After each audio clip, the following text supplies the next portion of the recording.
back to Grandma's Got a Wooden Spoon. My name is Bree. I'm Grandma's daughter-in-law, and she's still giving me this wooden spoon because this is the next step of our high tea series where we're going to be making tart dried cherry scones.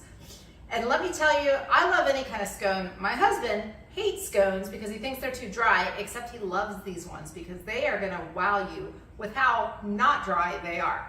So it's a super simple recipe. You don't have to use cherries. You could use any kind of dried fruit you want, but we're using some tart cherries because, well, it's what we had on hand and we chopped them up. So let's get started, and we're going to whip up some scones. You could have these for breakfast, lunch, brunch. We're going to use them in our high tea for my daughters. So let's get started. So first thing you're going to need, 2.5 cups of all-purpose flour. I like to use all organic ingredients when I can, but I know that's not for everybody, so you can use whatever you can get your hands on. But I have 2.5 cups of all-purpose flour, and get this, I'm just gonna stick it in a food processor. So this is a regular old food processor. Mine's pretty beat up, but it does the job. You just wanna make sure it's fit with the regular chopping apparatus. And I'm just gonna take these 2.5 cups of flour and put them into the food processor. Now, of course, if you want to go old school and use a pastry cutter and do it all by hand, you are welcome to do that. Of course, that's traditional. I, on the other hand, like to do easy. So 2.5 cups of all-purpose flour. Now, I'm basically going to be mixing together the dry ingredients. So I have here 2 teaspoons of baking powder. And so given the amount of ingredients we have here, that's actually a pretty sizable amount of baking powder, and that's going to help to keep this really soft. So don't skip the baking powder. I like to use the aluminum-free baking powder. For one thing, I think it's healthier, but also it's going to make it taste better. So 2 teaspoons of baking powder, 1/2 teaspoon of regular iodized salt, and 1/2 cup of granulated sugar. So these are all of our dry ingredients. Just gonna put the lid on the food processor. And now I'm just gonna pulse spin it for a few seconds just to mix all these dry ingredients together. So here it goes.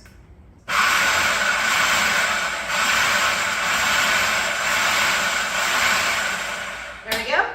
And now what's really gonna make this scones, we're going to add a 1/2 cup of cold, you want it to be cold, butter that's been cubed up. So you can just see I just made it little cubes.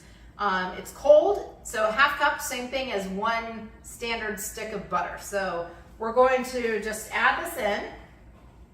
And this is going to really help to make those tender scones because given that the butter is cold, it's going to become coated in the flour mixture, and as you cook it, that butter is going to melt and it's going to just make it really nice and soft. So we're going to put all that in there.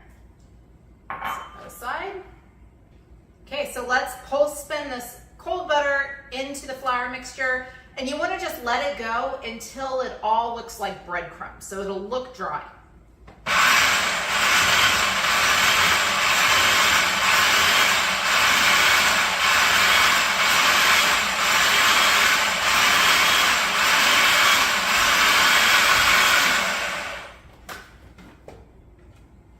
And that's about where we want to be. I'm going to see if I can hold this up to the camera so you can see what the consistency is. So hopefully you can see that. Just looks like dried breadcrumbs. If it gets like that, you know you're done. All right, now that we have that there, we are ready to just add in our dried fruit. So because I don't want to cut my fingers, I'm going to pour this into a bowl. Okay, so I'm just gonna pour the mixture into a medium-sized bowl here. That side. So poured it all in there. And now I'm going to just take the dried cherries. And again, you can use anything. You could use dried mangoes, dried apricots, raisins. You could even do chocolate chips, which will make it, of course, a little mushier. But in terms of dried fruits, pretty much anything you want to do. Dates. So I have a cup of dried cherries that I've chopped here. It's a little hard to chop dried fruits, they're sticky, but do your best because smaller bites are gonna be better. You could use the whole cherries if you want, but I prefer mine to be chopped up. So 1 cup of chopped dried fruit, and heck, now I'm gonna use the wooden spoon. I'm gonna use Grandma's wooden spoon to just very carefully mix these in. And now, of course, this is all dry. You can't make scones with dry stuff here. So I'm gonna pour these back into the food processor.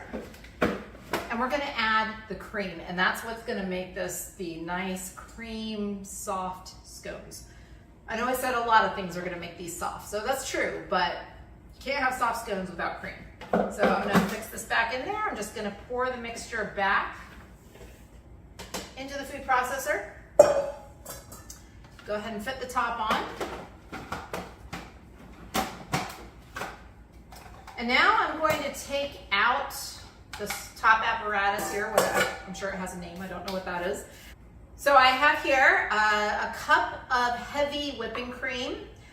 You don't want to use the ultra pasteurized. That tends to have a different consistency than just regular pasteurized. So I just have 1 cup of pasteurized cream.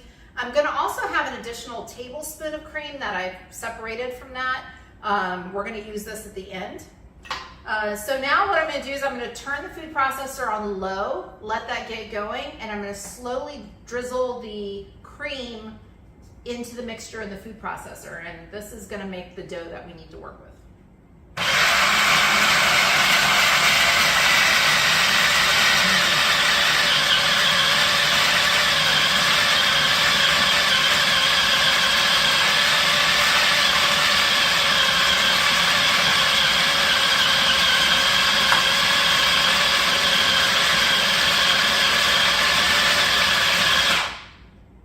That is awesome. That cream is so nice and so heavy. It's gonna, by the way, this is not low-cal, just to warn you, but it's worth it. So you want the consistency to be kind of like cookie dough. If it's a little too dry, you can add a few more drops of the cream. If it's too wet, you can add some more flour. So you kind of just got to play around with it, but you don't want it to be just crumbling apart, and you don't want it to be soupy. So this is pretty good. I think you want it to be able to stick to itself. So I'm going to show you what this looks like so you can see. So you can see it has a little crumble to it, but it's still sticky enough to stick to itself. And that's kind of where you want to be on that. Now you just want to take your surface. If you have good countertops, you can just do this right on the countertop. Otherwise, you could just use a cutting board if you wanted to. You just want to lay down a little extra flour. So notice I've kept myself a little extra bowl of flour. So aside from that 2.5 cups we used, just to do this part of the step.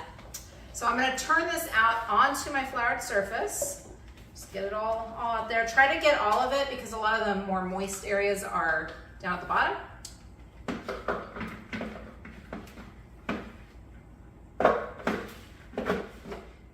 And you just want to kind of bring it together, just kind of pat it down. And what you're going for is we're going to make about an 8.5-inch circle. Now, if I was doing this for a client or, something fancy other than family, I probably would actually take out a tape measure and measure the diameter around, make sure it was 8.5 inches, make sure everything was cut perfectly even. But this is for our own family's tea party, for my little girls and my son. And so if it's a little off, it's okay. It just brings variety to the table. But you just want to kind of make a nice circle, make sure the edges are in there. And it is kind of important to make sure that the thickness is fairly even all the way around. Otherwise, they're going to cook differently. So you want to make sure you get them all approximately a 1/2 inch thick, approximately. So just make sure it's all approximately even around, just pat it, make it your baby here. And then you can cut it really into any shape you want. Some people like round scones, some people like rectangle scones or square scones. You can cut them into pie shapes, which is pretty typical. I think I'm gonna go ahead and make pie shaped on this one because I have a lot of little round things I'm gonna be using at the high tea. So having some variety of shapes will really bring some depth to the tea party. So I'm gonna grab a knife. So I'm just gonna cut this straight down, just very carefully, and across very carefully. We're basically going for 8 pieces. So just cutting it like a pie, but again, you can cut it any shape you want.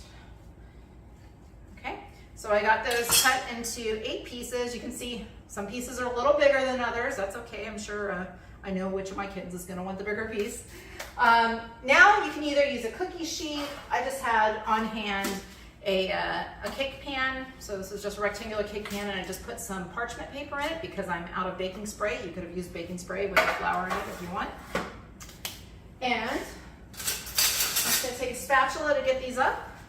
And you just wanna make sure you allow a little bit of space between the pieces because they will expand a little bit during the cooking process. If they break, don't fret, squish them back together. Okay, and so I'm gonna get these on here, and then we're going to bake these at 375 degrees Fahrenheit in a preheated oven for about 20 minutes. Oh, but there's a step before they do that, so hang on one sec. Okay, so I have my scones just placed in the pan with some parchment paper. Notice I'm giving a little bit of space between each one. But before we put it in the oven, we need to glaze these. So I have that 1 tablespoon of heavy whipping cream extra and a pastry brush. If you don't have a pastry brush, you actually could use a spoon and then kind of use the back of the spoon to smear it around.